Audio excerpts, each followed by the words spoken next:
the purpose of this speech is basically, well, it's just to, I don't know, I guess I don't really understand the world of investment, so that's why I wrote the speech. I keep trying to go back to finance and try and get my head around it. So that's partly why I wrote this speech.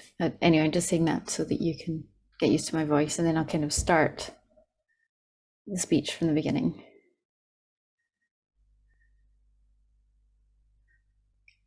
Okay, I'll begin now. Good evening, colleagues. I have not yet met most of you here this evening, and I'm painfully aware that I may be on the verge of making a very bad first impression on you, primarily due to the topic of my speech, which is finance, but also because of my attire. But personally, I find the world of finance as dull as it is perplexing. But that's why I chose to speak to you about it tonight, as I already explained. And my motives are entirely selfish, but I do hope that you also will find it useful, even if you find yourself hating me as I speak.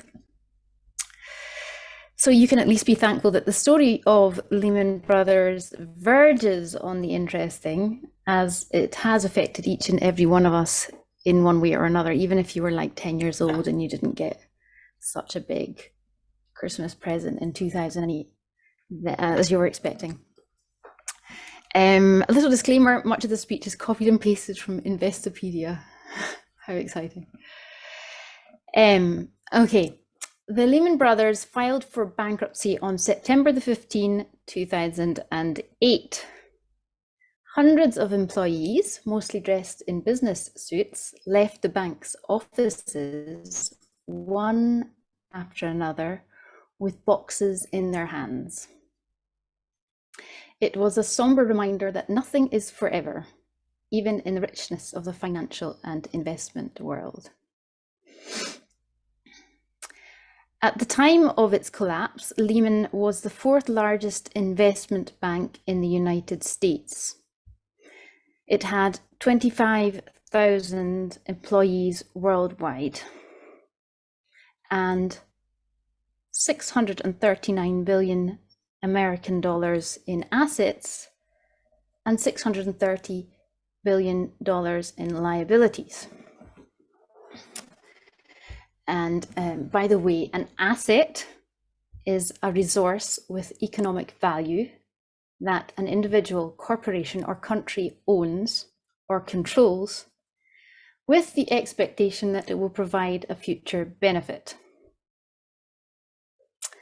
On the other hand, a liability is something a person or a company owes, so usually a sum of money.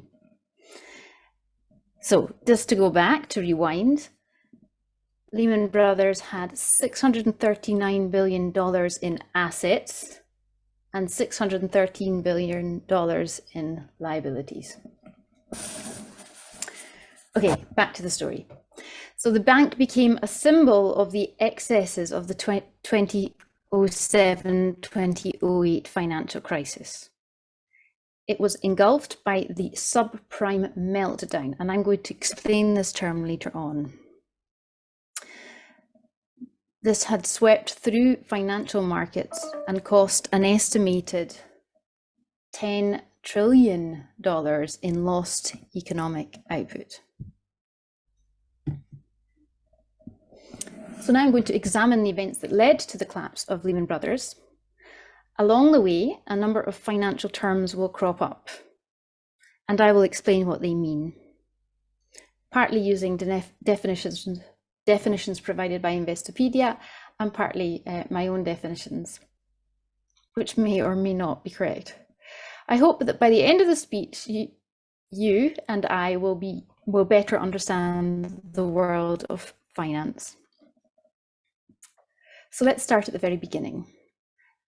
Lehman Brothers had very humble origins, tracing its roots to a general store founded by German brothers Henry, Emmanuel, and Mayer Lehman in Alabama in 1844, so a long time ago.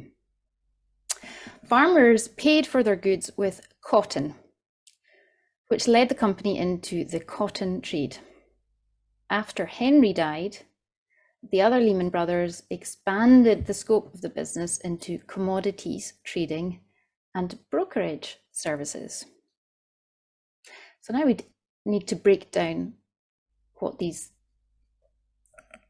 terms mean. What exactly is a commodity?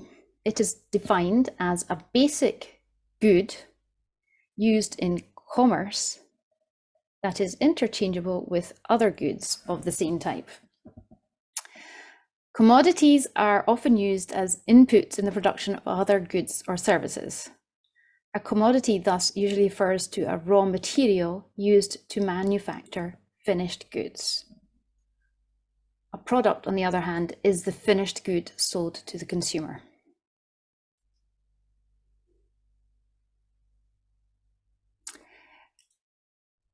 But as I said earlier, Lehman Brothers expanded the scope of the business into commodities trading and brokerage services. So what about brokerage services? Brokerage services are provided by a firm or company acting as a middleman who connects buyers and sellers to complete a transaction for financial instruments such as shares and bonds. And then obviously they get paid a commission for connecting these buyers and sellers. Okay, so more terms that have come up. They come up all the time. They're very common terms: financial instruments, shares, bonds. Let's have a look at each of these. At this rate, and we're going to get around to telling you the story of the Lehman Brothers. Okay, the term share is defined in the dictionary as a part or portion of a larger amount which is divided among a number of people, or to which a number of people contribute. So when you buy a share in a company, you own a part of it. It can be a small part or a large part of that company. So the profits are shared, but so is the risk.